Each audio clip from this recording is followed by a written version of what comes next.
రాహుల్ గారు, అవునండి. ఈ లెవెల్ 1 వేజ్ అంటే ఏంటి? హ్మ్. And more over computer analyst చేసే వర్క్ ఏంటి? హ్మ్. ఈ 2 ఎందుకు అడుగుతున్నా అంటే, ఈ 2 సిట్యుయేషన్స్ మీద ఈ రెండిటి మీద హుహు.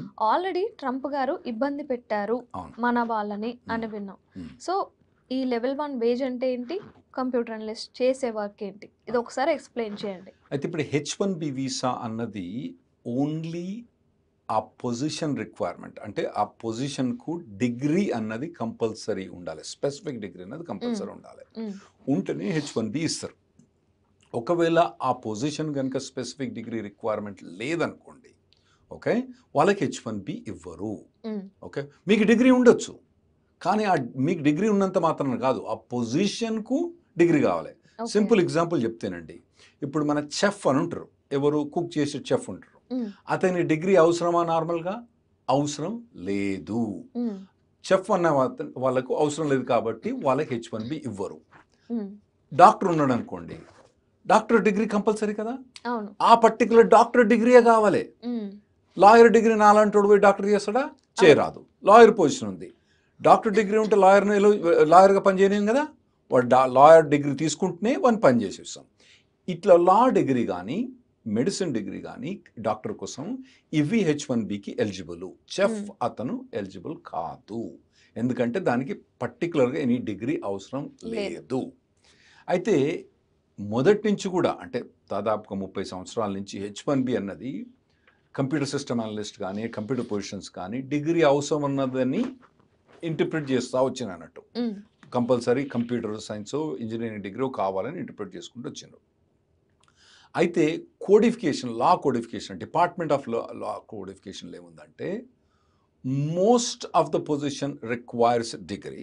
హ్మ్. Some positions may not. Most of the positions require degree అని ఉంది. ఓకే. అయితే ట్రంప్ వచ్చిన తర్వాత తన ఆర్గ్యుమెంట్ చేసేది ఏంటంటే, కంప్యూటర్ సిస్టమ్ అనలిస్ట్ కానీ most of the position require degree.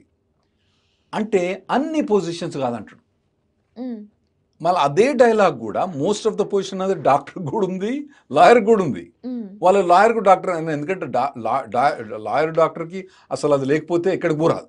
అవును. అది అది ఖచ్చితంగా ఖచ్చితంగా ఉండాల్సిందే. కావాలి.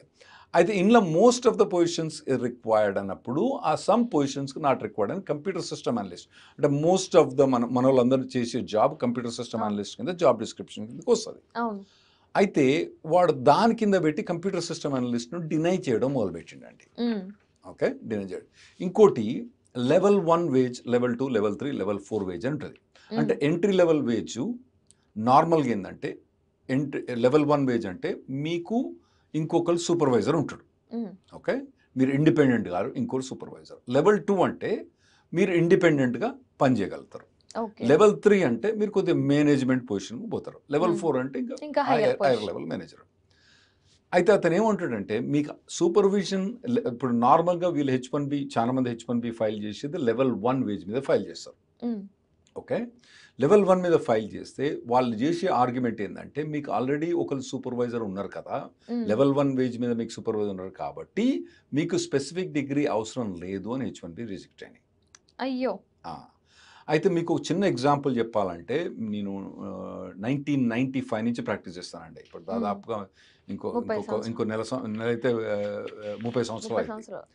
అయితే మాకు ఇటువంటి ఎప్పుడు కని విని ఎరగని అన్నీ కూడా తీసుకొచ్చి పట్టుకొచ్చిండు. హ్మ్. అయితే అతను దానివల్ల ఏమైందంటే, మాకు ఎప్పుడైనా H1 ఎక్స్టెన్షన్ కానీ, H1 ఎక్స్టెన్షన్స్ కానీ, H1 కానీ డినయల్ వస్తే పెద్ద రాదాంతరం. ఒక నెలకో 2 నెలలకో పెద్ద మా ఆఫీసు 100 మంది పనిచేస్తారు, 20 మంది లాయర్లు అని అయితే నెలకో 2 నెలలకో ఒక డినయల్ వచ్చేదండి. హ్మ్. వస్తే ఇక వాడు, వాని పెన్లాము, వాని అయ్యా, వాని అందరూ ఎంప్లాయర్ అందరు కాన్ఫరెన్స్ కాల్ చేసుకొని, అంటే అందులో చాలా మటుకు కొన్నేమో మాకు మొదలే తెలిసి వార్న్ చేస్తాం. హ్మ్. కొన్నేమో పోతాంటాయి అన్నట్టు. అవును. ఉంటాయి కదా కొన్ని కేసులు. హ్మ్. అటువంటి వాటికి ఏందంటే వాళ్ళు పెద్ద రాదాంతరం చేస్తాడు. మేము ఒక స్ట్రాటజీ తీసుకొని దాన్ని తీసుకొని అప్లై చేసి, స్ట్రాటజీ తీసుకొని దానికి వచ్చిన RFE అన్నది రెస్పాండ్ చేసుకొని, అంటే వాళ్ళు మేము పంపిన ఇన్ఫర్మేషన్ ఇంకెక్కువ కావాలంటే దాన్ని RFE, request for further information పంపిస్తారు అన్నట్టు. ఓకే. అది పంపించిన తర్వాత దానికి రెస్పాండ్ అయ్యేటప్పుడు ఒక పర్టికులర్ స్ట్రాటజీ మీద పోతాం. వాళ్ళు ఏం చేస్తారు, దాన్ని తీసుకుపోయి ఇంకో లాయర్ని తీసుకుపోతే ఎవ్రీ లాయర్ డిఫరెంట్ ఒపీనియన్ ఉంటుంది. అంతే అంటే కదా! మేము అట్లా చేసిన చాలా కేసులలో ఒక కేసు డినై అయితే హ్మ్. అప్పుడు ఒక పెద్ద రాదాంతరం ఉండే అండి. ఏది 2016 కన్నా మొదలు ఒక డినైల్ వస్తే ఇక మా ఆఫీస్ మొత్తం అయ్యో అనుకునేది ఒక డినైల్ వచ్చిందా అని. ట్రంప్ వచ్చిన తర్వాత దాదాపు 2017-2018 తర్వాత మా ఆఫీస్లో ప్రతిరోజు ఒక డినైల్ అండి. ఒకటి కాదండి, మల్టిపుల్ డినైల్స్ వచ్చినాయి. ఇంకా అదే పని. ఇదే పని. పిల్లలు కూడా పాపం అర్థం చేసుకునేదండి, ఎక్కువ ఇబ్బంది పెట్టకపోయేది మమ్మల్ని. సరే రాహుల్, మరి నెక్స్ట్ స్టెప్ ఏంది మాకు, మళ్ళీ మేము ఇండియా పోయి మళ్ళీ ఫైల్ చేసుకొని రావాలి కదా, ఓకే మరి అది చేయని చెప్పేది. పాపం అడ్జస్ట్ అయిపోయింది ట్రంప్. మీకు చిన్న ఎగ్జాంపుల్ చెప్పాలంటే డెలాయిట్ అనే కంపెనీ చాలా పెద్ద కంపెనీ. ఓకే, చాలా పెద్ద కంపెనీ, యూఎస్లో పెద్ద కంపెనీ. వాళ్లకు అప్రాక్సిమేట్లీ 30-40% H1B డినైల్స్ వచ్చినాయి. అంత పెద్ద కంపెనీకి 30%. అయితే ఇప్పుడు చిన్న చిన్న కంపెనీలకు, ఇటువంటి కన్సల్టెన్సీ కంపెనీస్కి, మనలో చాలా మంది పనిచేసే కంపెనీస్ ఇంకా ఎక్కువ పర్సెంటేజ్ డినైల్స్ ఉన్నాయి. సో ఇవన్నీ కూడా ఇది లెవెల్ 1 వేజ్ యూజ్ చేసుకొని, కంప్యూటర్ సిస్టమ్ అనలిస్ట్ అనే ఎక్సెప్షన్ యూజ్ చేసుకొని మాకు ఆ 2017 నుంచి 2020 దాకా యమగోసం అంచుకున్న ట్రంప్. అయితే ఇప్పుడు మళ్ళీ కొత్త ప్రభుత్వం, మళ్ళీ Trump was 45th president, is the 47th president. 47th president కూడా 45th ప్రెసిడెంటే కాబట్టి ఇంకా ఈ వర్షన్ కొద్దిగా అగ్రెసివ్ వర్షన్ ఉంటాడు కాబట్టి ఇందులో ఏమేం చేంజెస్ తీసుకొస్తాడో చాలా కష్టం ఎక్స్పెక్ట్ చేయడం. అది మాకు ఇంటనే ఇబ్బంది అనిపిస్తుందండి. ఇంకోటి ఏంటంటే ట్రంప్ అడ్మినిస్ట్రేషన్ ఉన్నప్పుడు థర్డ్ పార్టీ ప్లేస్మెంట్, ఇప్పుడు డెలాయిట్ అనే కంపెనీ కానీ, తర్వాత ఎర్నెస్ట్ యంగ్ కానీ, తన లాట్ ఆఫ్ కన్సల్టింగ్ కంపెనీస్ ఉంటాయి కానీ పెద్ద పెద్దవి. ఇవన్నీ కంపెనీస్ కూడా ఏం చేస్తారంటే, వాళ్ళు వేరే కంపెనీ దగ్గర ప్లేస్ చేస్తారు individuals. Let's A AT&T company ఉంది, లెట్స్ ఏ కోకోకోలా కంపెనీ ఉంది అనుకోండి. వీళ్ళు ఏం చేస్తారంటే ఎంప్లాయీని తీసుకుపోయి అక్కడ పెడతారండి పనిచేస్తారండి. టాటా కన్సల్టెన్సీ, ఇన్ఫోసిస్, కాగ్నిజెంట్, విప్రో, ఇవన్నీ కంపెనీస్ ఏం చేస్తారు, వాళ్ళు తీసుకుపోయి ఇంకోళ్ళ దగ్గర ప్లేస్ చేస్తారు. వాల్మార్ట్ అటువంటి కంపెనీ దగ్గర ప్లేస్ చేస్తారు. అయితే వాటి మీద కూడా రిస్ట్రిక్షన్స్ తీసుకొచ్చి, చాలా డినైల్స్ తీసుకొచ్చిండు. నీకు ఎంప్లాయర్ అన్నది ఎంప్లాయీ మీద కంట్రోల్ లేదు. Let's say for example Infosys వాల్మార్ట్ల ఎంప్లాయీని పెట్టినప్పుడు వాళ్ళు ఏమంటారంటే, ఇన్ఫోసిస్ ఎంప్లాయర్కు వాల్మార్ట్ల పనిచేసే సాఫ్ట్వేర్ ప్రొఫెషనల్ మీద కంట్రోల్ లేదని, దాని మీద కూడా చాలా డినైల్స్ తీసుకొచ్చినట్టు. సో ఈ పెద్ద పెద్ద కంపెనీస్ కూడా మినిమం 20-25% డినైల్స్ వచ్చినాయి ఆ టైంలో. చిన్న చిన్న కంపెనీలు కాదు, పెద్ద పెద్ద కంపెనీస్ గురించి మాట్లాడతారు కన్సల్టింగ్. ఎందుకంటే వాళ్ళు ఏమంటారంటే, ఇన్ఫోసిస్ ఎంప్లాయీ వాల్మార్ట్లో పెట్టింది కాబట్టి, అక్కడ వాల్మార్ట్ సూపర్వైజర్ చేస్తాను కాబట్టి నువ్వు ఎంప్లాయర్ కావు, నువ్వు H1B ఫైల్ చేయరాదని చెప్పి డినైల్ వచ్చింది. అది మరీ దారుణం. అట్లా. సో అరే మరి ఇన్ఫోసిస్ కంపెనీకి hire, fire and give the benefits అన్ని రైట్ ఉంది కదా అని చెప్పి ఆర్గ్యూ చేసినా ఏం లేదు అటువంటి. సో ఇవన్నీ కూడా కొద్దిగా అప్పుడు రెగ్యులేషన్స్లో కానీ లాలో కానీ వీళ్ళు వీక్ ఉన్నారండి. అప్పుడు వాళ్ళకి రైట్ లేకుంటే మీ కోర్టుకు పోయి చాలా మటుకు కాదండి, ఇక 99% కేసెస్ విన్నాను. అయితే ఇప్పుడు ట్రంప్ అడ్మినిస్ట్రేషన్ వచ్చినప్పుడు వాళ్ళ లోక్సభ అంటే అక్కడ హౌస్ ఆఫ్ రిప్రజెంటేటివ్స్ అంటారు, ఓకే, రాజ్యసభ అంటే సెనెట్ అంటారు. ఈ రెండిట్లో కూడా వాళ్ళకి మెజార్టీ వచ్చింది. ఇప్పుడు అసలు ఆపలేమైతే. అయితే వాళ్ళ ఫిల్బస్టర్ ఒకటి ఉందండి, దానికి సెనెట్లో వాళ్ళకి 60% ఓట్స్ ఉండాలి, లేవు అందరూ. కానీ దానికి కూడా చాలా ఎక్సెప్షన్స్ ఉన్నాయి దానికి. అందులో కనుక ఇవన్నీ పాస్ చేస్తే మాత్రం మనల్ని ఇక ఏం చేయలేము. ఇవన్నీ అయిన లాల మనకు రైట్ ఉండదు కాబట్టి కోర్టులో పోయి కొట్లాడినాం. లాల రైట్ లేకపోతే మనం ఏం చేయలేము. సో ఇవన్నీ ట్రంప్ అడ్మినిస్ట్రేషన్లో వచ్చినప్పుడు మనకి ఇవన్నీ ఇబ్బందులు అవుతాయండి. వేజ్ బేస్డ్ లాటరీ అంటే ఏంటి? దీన్ని ట్రంప్ మళ్ళీ ఇంప్లిమెంట్ చేసే ఛాన్స్ ఏమైనా ఉందా? అంటే అసలు వేజ్ బేస్డ్ లాటరీ అంటే ఏంటి ఒకసారి ఎక్స్ప్లెయిన్ చేస్తారా మాకు? ఇప్పుడు H1B లాటరీ అన్నది మనకు మార్చ్లో ఫైల్ చేస్తామండి. అంటే ఎవ్రీ ఇయర్ మనకు 65,000 H1Bs ఉంటాయి. ఆ తర్వాత 20,000 మాస్టర్స్ కోటా ఉంటుంది. అందరూ కూడా ఎవరెవరైతే ఎలిజిబుల్ ఉన్నారో అందరూ లాటరీలో ఫైల్ చేసుకుని వాళ్ళ నేమ్ తగిలితే వాళ్ళు H1B ఫైల్ చేస్తారండి. అందులో ఈ పర్టికులర్ పొజిషన్ అని కానీ కూడా వేజ్ ఎంత, శాలరీ లెవెల్ ఎంత ఉన్నది అడగం. ఓకే, సో ట్రంప్ అడ్మినిస్ట్రేషన్ ఉన్నప్పుడు ఏం చేసినంటే, అరే ఇంతమంది అప్లై చేస్తున్నారు కదా, ఎవరికైతే హయ్యెస్ట్ శాలరీ వస్తుందో వాళ్ళకే మనం H1B పిక్ చేద్దామని ప్రపోజల్ పట్టుకొచ్చినప్పుడు అది ఇంప్లిమెంట్ చేయలేదు. దానివల్ల ఏమైతే అంటే ఇప్పుడు పెద్ద పెద్ద కంపెనీస్కు బెనిఫిట్ అయ్యే ఛాన్స్ ఉంటుంది. కానీ చిన్న చిన్న కన్సల్టింగ్ కంపెనీస్, మన స్పెషల్లీ విప్రో, ఇన్ఫోసిస్ ఇటువంటి కంపెనీస్కి చాలా నెగిటివ్ ఎఫెక్ట్ అయ్యే ఛాన్స్ ఉంటుందండి. ఉమ్, సో ఇంకోటి ఏంటంటే రీసెర్చ్ ఆర్గనైజేషన్స్ ఉంటాయి కొన్ని, రీసెర్చ్ ఆర్గనైజేషన్ ఉంటాయి, వాటన్ని డాక్టరేట్స్కి వాళ్ళకి ఎక్కువ డబ్బులు ఇయ్యరు. ఉమ్, ఐటీ వాళ్ళకి ఇచ్చిన డబ్బులు వేరే వాళ్ళకి ఇయ్యరు యాక్చువల్గా. అవునా? వేరే సివిల్ ఇంజనీర్ కానీ, ఆర్కిటెక్ట్స్ కానీ, లాయర్లకు కానీ, వీళ్ళందరూ కూడా ఐటీ వాళ్ళకి ఇచ్చినంత డబ్బులు ఇవ్వరు. ఉమ్, సో దీనివల్ల మిగతా ప్రొఫెషన్స్ చాలా డౌన్ అయ్యే ఛాన్స్ ఉంటుంది. ఉమ్, తర్వాత ఇండియన్స్కి ఏమైందంటే చాలా ఎఫెక్ట్ అయ్యే ఛాన్స్ ఉంటుందండి. ఎందుకంటే మరి చక్కగా హై లెవెల్ అంటే బిడ్డింగ్ అన్నట్టు ప్రాక్టికల్గా ఎవరు డబ్బులు ఎక్కువ ఇస్తే అంటే శాలరీ ఇస్తే వానికే ఇచ్చినట్టు. అవునా? అది ఆ, తప్పు కదా ఆ, మరి. ఇది ఎట్లుందంటే డబుల్ కలెక్షన్ ఎక్కువ ఉంటే వాళ్ళకి నంది అవార్డు వచ్చినట్టు ఆ, అట్లా ఉండదు కదా. ఎవరైతే పెర్ఫార్మ్ ఎట్లా చేస్తారో అట్లా ఉండాలి కదా. అవును. అట్లా ఇది నెగిటివ్ ఎఫెక్ట్ అయ్యే ఛాన్స్ ఉంటుందండి. ఉమ్, తర్వాత మన స్టూడెంట్స్ ఉంటారు కదా, వాళ్ళు F1 మీద వస్తారు కదా, ఉమ్, ఓపీటీ తీసుకున్న తర్వాత వాళ్ళు ఎంట్రీ లెవెల్ పొజిషన్ పోతారు కదా. అవును. ఎంట్రీ లెవెల్ పొజిషన్ పోయినప్పుడు వాళ్ళకు శాలరీ తక్కువ ఉంటుంది. ఉమ్, అంటే మన స్పెషల్లీ తెలుగు వాళ్ళు పోయేది ఎంట్రీ లెవెల్ పొజిషన్, ఎందుకంటే F1 తర్వాత H1 ఓపీటీ తర్వాత H1. సో ఉమ్, మన వాళ్ళందరూ ఎంట్రీ లెవెల్ పోతారు కాబట్టి మన పర్టికులర్గా తెలుగు వాళ్ళకు ఒకవేళ వేజ్ బేస్డ్ కనుక అంటే ఎవరికైతే ఎక్కువ శాలరీ ఉంటుందో వాళ్ళకే H1B ఇస్తాం అన్నది మాత్రం డేంజర్. ఇది వీళ్ళు ప్రపోజల్ తీసుకొచ్చిండ్రు, చెయ్యలేదు. ఉమ్. సో లాస్ట్ టైం చేయలేదు, ఈసారి చేసే ఉండే ఛాన్స్ ఉంటుందండి. మరి పబ్లిక్ ఛార్జ్ అంటే ఏంటి సార్? ఇది మన తెలుగు వాళ్ళకి ఎలా అప్లై అవుతుంది? అసలే అప్లై కాదండి, కాదు కాకూడదు, కానీ ట్రంప్ ఉన్నప్పుడు అన్ని అప్లై చేస్తాడు. ఇప్పుడు మన వాళ్ళకి ఎక్కువ మంది గ్రీన్ కార్డ్ ఎట్లా వస్తాయి, ఎంప్లాయ్మెంట్ బేస్ గ్రీన్ కార్డ్ వస్తుంది. అవును. ప్రతి ఒక్కరికి కూడా 80 లక్షల శాలరీ ఉంటేనే, 80 లక్షల ఏడాది శాలరీ ఉంటేనే వాళ్ళకి గ్రీన్ కార్డ్ వస్తుంది. ఉమ్, అయితే పబ్లిక్ ఛార్జ్ ఏంటంటే వాళ్ళు ఏమంటారంటే గవర్నమెంట్ ఒకవేళ కనుక వీళ్ళు వాళ్ళ స్వంత శాలరీ మీద డిపెండ్ కాకుండా గవర్నమెంట్ రిసోర్సెస్ మీద డిపెండ్ అయ్యే ఛాన్స్ ఉంటుంది కాబట్టి వీళ్ళకు మేము గ్రీన్ కార్డ్ ఇవ్వద్దు అని అంటారు అన్నట్టు. ఉమ్, అయితే మొత్తం గ్రీన్ కార్డులో చాలా గ్రీన్ కార్డులు ఉన్నాయండి, అందులో మనకు వచ్చేది 14%. ఆ 14% ఏంటంటే మనోళ్ళకి ఏంటంటే ఓన్లీ దాదాపుగా ఎవరికి కూడా లక్ష శాలరీ లేనిది ఎవరికి కూడా అంటే $1,00,000 శాలరీ లేనిది ఎవరు కూడా ఎవరికి అంటే ఇవ్వరు. దాదాపు 85 లక్షలు ఏడాది శాలరీ లేనిది ఎవరు కూడా ఇయ్యరు. ఉమ్, సో అంతమంది శాలరీ ఉంటే అది నార్మల్గా మనకి రిక్వైర్ అయ్యేది ఓన్లీ 30-40 లక్షల శాలరీ ఉంటే సరిపోద్ది అన్నట్టు. మన ఆల్రెడీ 80-90 లక్షల శాలరీ ఉంది. ఉమ్, సో మన వాళ్ళకి అప్లికబుల్ కాకూడదు, అయితే దాన్ని అప్లై చేసిండు లాస్ట్ టైం. అయ్యా. అయితే చేస్తే ఏంటంటే ఇప్పుడు అదొక పెద్ద తంతంగం అండి. 18 పేజీల ఫామ్ అండి అది, వామ్మో. I-94 18 పేజీల ఫామ్. ఉమ్, ప్రతి ఒక్కరు అసెట్స్, ఇండియాలో ఏం అసెట్స్ ఉన్నాయి, బ్యాంక్ అసెట్స్ ఏమున్నాయి, అవన్నీ డిక్లేర్ చేసుకోవాలి. నువ్వు ఎక్కడ చదివినావు, కాలేజ్ డిగ్రీ వచ్చిందా, సరేనండి. ఈ H1 మీద ఉన్న అతనికి డిక్లేర్ చేసినాము, ఇది గ్రీన్ కార్డ్ ఫైల్ చేసినప్పుడు మంచిది. H4 మీద ఆమె ఉంది దొరసాని, ఆమె కూడా పనిచేసినాము. ఈ పిల్లోడు 2 ఏళ్ళ పిల్లోడు ఇప్పుడే వచ్చిండు, వానికి అసెట్స్ ఎక్కడి, వానికి కూడా 18 పేజీలు మొత్తం ఫిల్ చేసి వాని అయ్యతో సిగ్నేచర్ చేపించి ఫైల్ చేయాల్సి వచ్చింది. ఇవన్నీ ఏంటంటే దీనివల్ల కాస్ట్ పెరిగిపోతుంది, పేపర్ వర్క్ పెరిగిపోతుంది. సో మనకు ఇలా యాక్చువల్ రూల్ ప్రకారం మనం ఎఫెక్ట్ కాకూడదు, కానీ ఎట్లయితే ట్రంప్ అయితే మనకు అప్లికబుల్ చేస్తాడో దానివల్ల మనకు ఎఫెక్ట్ అయింది. అయితే బైడెన్ అడ్మినిస్ట్రేషన్ వచ్చిన తర్వాత ఏం చేసిండు, ఆ ఫామ్ తీసి బయటపడేసిండు.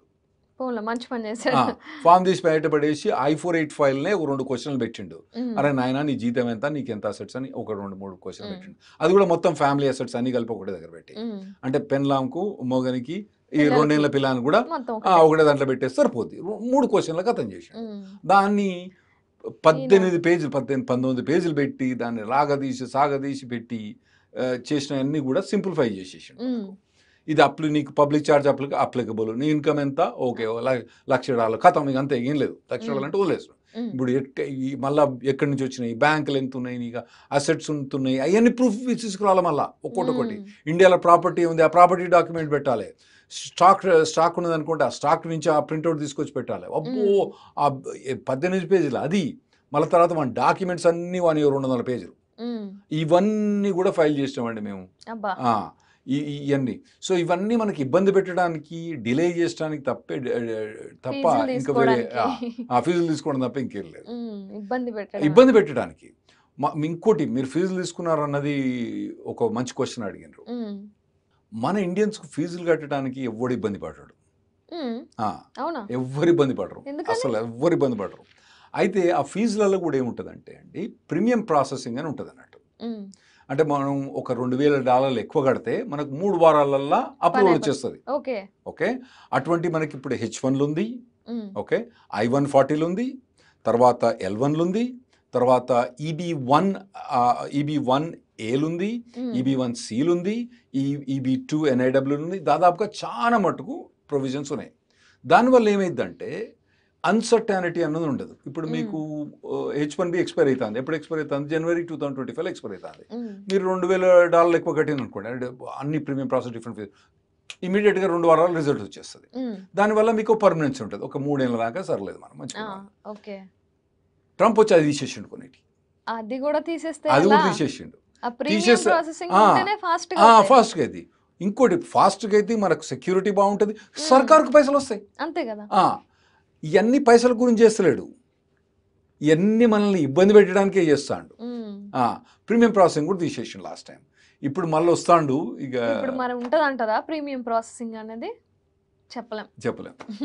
చెప్పలేం. హ్మ్. ఇక నిండా మున్నో సలేంది. హుహు. ఈ ట్రావెల్ బ్యాన్ అనేది ఉంటుంది గదా! హుహు. ఇది మన తెలుగు పీపుల్ మీద ఎలాంటి ఎఫెక్ట్ చూపిస్తుందంటారు? వాళ్ళు ట్రంప్ అయితే లాస్ట్ టైం మన మీద పర్టిక్యులర్‌గా ఏం ట్రావెల్ బ్యాన్ పెట్టలేదండి. హ్మ్. ట్రంప్ అడ్మినిస్ట్రేషన్ వచ్చింది 2017 జనవరి 20థ్‌లో ఓత్ తీసుకున్నాడు. హ్మ్. ప్రమాణ స్వీకారం తీసుకున్నాడు. 27థ్ ఏం చేసిండు 7 కంట్రీస్‌కు ముస్లిం ట్రావెల్ బ్యాన్ అంటాం దీన్ని. హ్మ్. 7 కంట్రీస్ పెట్టేసిండు. ఒక ఎగ్జిక్యూటివ్ ఆర్డర్ తీసుకొచ్చి పెట్టేసిండు. హ్మ్. చాలా రోజుల తర్వాత దాన్ని లిఫ్ట్ చేసిండు. అటువంటి ఏమైనా ట్రావెల్ బ్యాన్స్ మన ఇండియన్స్ మీద పెట్టే అవకాశం ఉందా అంటే ఉందని చెప్పొచ్చు. ఉండొచ్చు. ఉండొచ్చు. ఒకవేళ అందరు H1Bలు, F1లు అందరు ఎవడు రావద్దు అన్నాడు అనుకోండి. హ్మ్. చేయొచ్చు. హ్మ్. దానివల్ల మనకు బాగా నెగెటివ్ ఎఫెక్ట్ అయ్యే ఛాన్స్ ఉంటుంది. అవును. అతను చేసిన తర్వాత దాన్ని మళ్ళీ దాన్ని అంటే టెంపరీగా చేయొచ్చు. టెంపరీ చేసినా కూడా దానివల్ల మనకు చాలా ఇబ్బంది అయ్యే ఛాన్స్ ఉంటుంది. హ్మ్. చేస్తాడా చేయడా అనేది మనకు తెలియదు. హ్మ్. ఇప్పుడైతే మెన్యూల ఈ జనవరి 20th మెన్యూల మాత్రం అది లేనట్టుగా కనబడుతుంది. హ్మ్. ఆ తర్వాత మెన్యూలో వస్తుందో మనకు తెలియదు. ఇప్పుడైతే లేదు. ఇప్పుడైతే తినే మెన్యూలో లేదు. ఇప్పుడు రెస్టారెంట్ పోతే మెన్యూ ఉంటుంది కదా, హ్మ్. ఆ మెన్యూలో మాత్రం ఇది మాత్రం లేనట్టు కనబడుతుంది. మరి నెక్స్ట్ మెన్యూ అంటే మళ్ళీ వారం రోజుల తర్వాత మెన్యూ చేంజ్ చేస్తారు రెస్టారెంట్ ఇవ్వాలి. అవును. ఆ మెన్యూలో ఏమైనా వస్తుందో చెప్పలేమండి. అవును. మరి నో డిఫరెన్స్ పాలిసీ అంటే ఏంటి సార్? నో డిఫరెన్స్ పాలసీ అంటే ఇప్పుడు మనకు ఒక H1B ఇప్పుడు నేను చెప్పిన కదండి. మీరు ఒక క్వశ్చన్ అడిగినారు. ఓన్లీ మన ఇండియన్స్‌కే ఎందుకు ఇంత వెయిట్ టైం అవును. పడుతుంది? ఇండియన్స్‌కి హ్మ్. ఎంత ఎఫెక్ట్ పడుతుంది? దానికి ఏం చెప్పినా మిగతా వాళ్ళందరికీ H1Bస్, గ్రీన్ కార్డ్స్ తొందరగా వచ్చేస్తాయి. గ్రీన్ కార్డ్స్ వచ్చిన తర్వాత హ్మ్. వాళ్ళు నాన్ ఇమిగ్రెంట్ స్టేటస్ మీద ఉండరు. హ్మ్. మనోళ్ళు 10, 15 ఏళ్ళు H1 మీద ఉంటారు. హ్మ్. అయితే వాడు 10 ఏళ్ల నుంచి డెలాయిట్‌కే పనిచేస్తుండు అనుకోండి. హ్మ్. ఆ ప్లేస్‌మెంట్ కూడా కోకో కోలా కంపెనీ దగ్గరనే ప్లేస్‌మెంట్ ఉంది. 10 ఏళ్ల నుంచి 4 సార్లు H1 అప్రూవ్ అయింది వీనికి. అదే పొజిషన్, అదే టైటిల్, అదే అన్నీ అప్రూవ్ అయినాయి.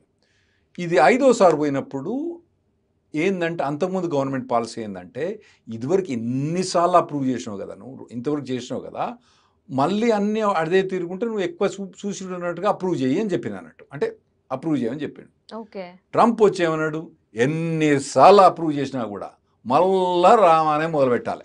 అయ్యా! మళ్ళా ఎక్కడి నుంచి మొదలు పెట్టాలి? మొదటి మళ్ళా నుంచే. దశరథుడు పుట్టిన కాంచి దశరథుడు పుట్టిన కాంచి మళ్ళీ మొదలు పెట్టాలని హ్మ్. అన్ని తంతంగా మొదలుపెట్టి అన్ని ఎవాల్యుయేట్ చేసి మళ్ళీ అప్రూవ్ చేయాలన్నట్టు. హ్మ్. మరి ఇంతకుముందు మొత్తం ఆ దశరథుని గురించి మొత్తం వనవాసం అన్ని చెప్పిన కదా అంటే మళ్ళా చెప్పు. మళ్ళా రామాయణం మొత్తం చెప్పు. హ్మ్. రామాయణం మొత్తం చెప్పిన తర్వాత మళ్ళీ రాముని సీత ఏమైంది అంటాడు. అది పాలసీ. అంటే నో డిఫరెన్స్ పాలసీ అంటే ఇదివరకు ఉన్న ఏవైతే మొత్తం చెప్పిన అవన్నీ కూడా వదిలేసి మళ్ళా కొత్త రామాయణం చెప్పు మొదలుపెట్టమంటాడు. హ్మ్. అది నో డిఫరెన్స్ పాలసీ. ఇదివరకు గవర్నమెంట్ ఏం చెప్పిందంటే ఇదివరకు ఒకసారి అప్రూవ్ చేసినావు కదా మళ్ళా మొత్తం రామాయణం పడేందుకు హ్మ్. కొత్తగా వచ్చే పర్వం నువ్వు చెప్పు అని చెప్పేది. హ్మ్. కానీ వీడొచ్చేనాడు మొత్తం రామాయణం దశరథుడు పుట్టిన కాంచి మొదలు పెట్టమని చెప్పిండు. హ్మ్. మళ్ళా ట్రంప్ బైడెన్ అడ్మినిస్ట్రేషన్ వచ్చింది వద్దు మొత్తం డేటా అంతా ఇప్పుడు కొత్తదే. కిష్కింద పర్వం నుంచి మొదలు పెట్టమని చెప్పిండు. ఇప్పుడు మళ్ళీ ఏంది మళ్ళీ దశరథుడు నుంచి మళ్ళీ మొదలు పెట్టాలి. హ్మ్. అదన్నట్టు. దీనివల్ల ఏమవుతుందంటే డిలేస్ ఎక్కువ అవుతాయి, అవును. డినయల్స్ ఎక్కువ అవుతాయి, తర్వాత షార్ట్ అప్రూవల్స్ ఎక్కువ వస్తాయి. హ్మ్. మంచిది కాదు ఇది. కానీ ఓకే. ట్రంప్ అడ్మినిస్ట్రేషన్ చేయొచ్చు ఇది. ఓకే. సరే ఎలక్షన్స్‌కి ముందు ట్రంప్ ఏమని చెప్పాడంటే, డిగ్రీ సర్టిఫికేట్‌తో పాటు మీకు గ్రీన్ కార్డ్ అతికించి ఇచ్చేస్తాం అన్నాడు. నిజంగా ఇప్పుడు మరి ట్రంప్ అయితే అధికారంలోకి వచ్చాడు కదా, ఉమ్, అలా చేస్తాడా చేయడా? ఆ రోజు మాట అయితే ఇచ్చాడు, ఉమ్. ఇప్పుడు అలా చేస్తాడా చేయడా? మీరు శంషాబాద్లో బీచ్ పోయినరా అండి ఎప్పుడన్నా? పోలేదా బీచ్? శంషాబాద్ లో బీచ్ ఎక్కడ ఉంది? బీచ్ ఎక్కడ ఉందండి హైదరాబాద్ లో? శంషాబాద్ పక్కన బీచ్ లేదా? లేదండి. ఆ, అది ఆ మాదిరినే అతను ఉమ్, చెప్పినట్టు కూడా అతను డిగ్రీ వచ్చిన వాళ్ళకి ఇవ్వడు. ఉమ్, కాదు, మీకు శంషాబాద్లో బీచ్ ఎప్పుడు వస్తుందో ట్రంప్ అప్పుడు మీకు డిగ్రీ వాళ్ళ గ్రీన్ కార్డ్ ఇస్తాడు. ఉమ్, అతను చెప్పిన సేమ్ ఎగ్జాక్ట్లీ నేను శంషాబాద్లో బీచ్ ఎట్లా అన్నానో ఆయన అది అట్లా అన్నాడు. దానికి తల వంక తోక ఏం లేదు. ఏమీ లేదు. ఉమ్. ఉండదు. ఆయన ఉన్నంత మటుకైతే ఉండదు. అంటే ఎలక్షన్ లో ఓట్ల కోసం అట్రాక్ట్ చేయడానికి అది ఎలక్షన్ల కోసం కాదండి, అదేదో ఎట్లనో మాట్లాడిండు అప్పుడు. ఓట్లు కూడా ట్రై చేయలేదు. మరి ఎందుకన్నాడు అదేదో ఒక స్టేట్మెంట్ అట్లా వచ్చిండు, పాడ్కాస్ట్లో చెప్పేసిండు అంతే తప్ప దానికి తల తోక అన్నది ఏం లేదు. దానికి ఒక సర్వే చేసి నేను శంషాబాద్ పోయి ఆడ నీళ్లు చూసి ఆడ ఏదో అది చూసి ఆయన చేసింది కాదు. ఏదో అన్న శంషాబాద్ పోయి మీరు బీచ్ పోయినరా అన్న, అంతే తప్పితే దానికి తల తోక లేదు. మళ్ళీ మీరు మరీ క్వశ్చన్ వేసి బీచ్ ఉందా ఆడ సముద్రం ఎక్కడుంది ఇంత దూరం అని అడిగితే వేస్ట్. అది దానికి సంబంధం ఏం లేదు. ఇతను అటువంటి ఏం ప్రసక్తి అతని ప్రపోజల్లో కూడా లేదు. అతను చేసిన చాలా స్టేట్మెంట్లో దాన్ని డిసీవ్ చేసిన కూడా అనలేము. ఏదో మిస్ స్టేట్మెంట్ తప్పితే అది దానికి ఏం లేదండి. ఫైనల్గా ఇప్పుడు ట్రంప్ అధికారంలోకి వచ్చాడు కాబట్టి మన తెలుగు వాళ్ళు స్టూడెంట్స్ కానీ ప్రొఫెషనల్స్ కానీ ఎలా ప్లాన్ చేసుకోవాలి? అక్కడ జాబ్ చేయడానికి, లేకపోతే చదవడానికి, లేకపోతే ఇక్కడ నుంచి వెళ్ళాలి అనుకుంటున్న వాళ్ళు ఎవరైతే ఉన్నారో వాళ్ళు ఎలాంటి జాగ్రత్తలు తీసుకుంటే మంచిదే అంటారు? బెస్ట్ ఏంటంటే మీరు చేసేది ఈహా టీవీ మేము దాదాపుగా వారానికి ఒకసారి ఎపిసోడ్ తీసుకొస్తామండి క్యారియర్ గైడ్. ఇంతకన్నా మంచి క్యారియర్ గైడ్ మీకు ఎక్కడ దొరకదు. అండ్ మేము కరెంట్ అప్డేట్స్ ఇస్తాం.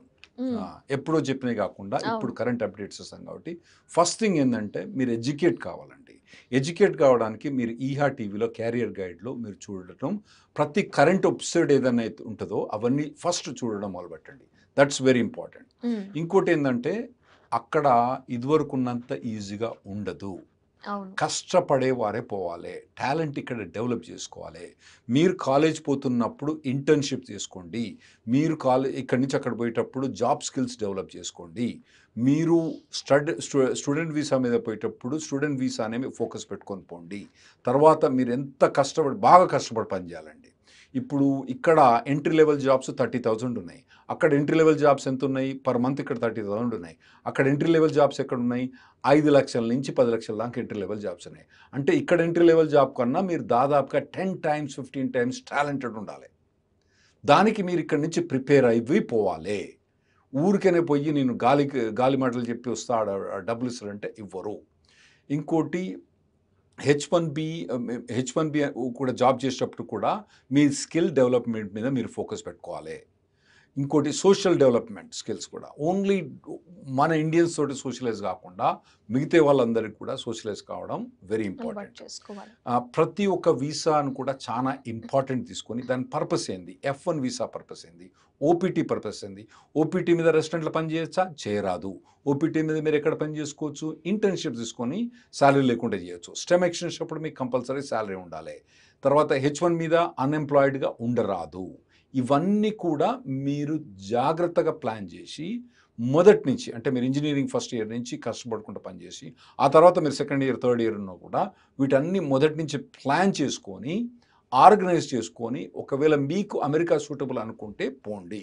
లేదు నేను ఆడ పోయి గాలి తిరిగి వస్తా, మా ఎవడో అంతకుముందు పోయిండు ఏం రానోడు సంపాదించిందంటే అట్లా కుదరదు, అట్లా కాదు. మీరు కష్టపడి రూల్ ఆఫ్ ద లా ప్రకారం పోయి రూల్ ఆఫ్ ద ప్రకారం చేసి మీరు అక్కడ ఉండి కష్టపడి తెలుసుకుంటేనే అక్కడ పోండి, లేకుంటే పోకండి. Main important one more time నేను చెప్పేది ఏంటంటే, మీకు ఈహా టీవీ ఇచ్చిన క్యారియర్ గైడు ఎవ్వరు కూడా లేదు. మీకు ఇక్కడ ఎవ్రీ వీక్ కానీ మీరు కంపల్సరీ మా ఈహా టీవీ క్యారియర్ గైడ్ చూడండి. ఎందుకంటే అప్డేట్ అవుతా ఉంటాయి ఇన్ఫర్మేషన్. లాస్ట్ వీక్ ఉన్నది ఇప్పుడు లేదు. లాస్ట్ వీక్ మనం మాట్లాడినప్పుడు ఏముందండి, ట్రంప్ గెలుస్తాడా అంటే ట్రంప్ గెలుస్తాడా బైడెన్ గెలుస్తాడా అనేది తెలియదు. అప్పుడు మనం లైవ్ టీవీలోనే తెలిసిపోయింది అప్పటికి మనకు ట్రంప్ గెలిచిపోతాడని. సో కమలా హారిస్ గెలిచిపోతుంటుంది, ట్రంప్ గెలిచిపోతుంది. తర్వాత ఇప్పుడు ఏంటంటే ఈ ఎవరైతే క్యాబినెట్ ఎవరైతే వాళ్ళు అపాయింట్ చేస్తారో వాళ్ళ పాలసీస్ మేము చాలా ఇంపార్టెంట్ చూడొస్తుంది. అంటే ట్రంప్‌కు ఇమిగ్రేషన్ మీద అవగాహన ఉంటది. కానీ చాలా ఇన్‌డెప్త్ నాలెడ్జ్ అన్నది అంటే మన క్యారియర్ గైడ్ ఉన్నంత ఇన్‌డెప్త్ నాలెడ్జ్ ట్రంప్‌కు ఉండదు. ఎందుకంటే ఆయనకి చాలా అదర్ ఇష్యూస్ ఉంటాయి. ఇజ్రాయెల్ ఇరాన్ వార్ ఉంది. రష్యా వార్ ఉంది. చాలా అతని ఇష్యూస్ ఉంటాయి. సో, అతను ఎవరైతే ఇమిగ్రేషన్ అడ్వైజర్స్‌ని గాని, ఇమిగ్రేషన్ క్యాబినెట్ గాని తీసుకుంటాడో వాళ్ళ ఒపీనియన్ ఏందన్నది మనకి ఇంపార్టెంట్. అవన్నీ కూడా ఈ క్యారియర్ గైడ్‌కొస్తే మీకు బాగా అవగాహన వచ్చే ఛాన్స్ ఉంటుంది. సో చూసారు కదా వ్యూయర్స్, రాహుల్ రెడ్డి గారు చాలా అంటే చాలా క్లియర్‌గా ఎక్స్‌ప్లెయిన్ చేశారు. అండ్ మోర్ ఓవర్ ఆయన ఏంటంటే ఊరికే బుక్ నాలెడ్జ్‌తో చెప్పడం కాదు. ఆయన 30 ఇయర్స్ నుంచి అక్కడ వర్క్ చేస్తున్నారు. సో ట్రంప్ గెలిచినప్పుడు ఆయన అక్కడే వర్క్ చేశారు. ఆయనకి అంటే ఒకప్పుడు జరిగినవేంటి అనే ప్రతి విషయం మీద అవగాహన ఉంది ఆయనకి. ఆ తర్వాత బైడెన్ గెలిచినప్పుడు కూడా ఉన్నారు. ఇప్పుడు మళ్ళీ ట్రంప్ వచ్చారు. ఎలాంటి చేంజెస్ జరుగుతాయి అనే వాటి మీద ఆయనకి చాలా అంటే చాలా క్లియర్ ఐడియా అనేది ఉంది. సో ఆయన చెప్పిన ప్రతి ఒక్కటి పాటించండి అండ్ చూస్తూనే ఉండండి ఈహా టీవీ.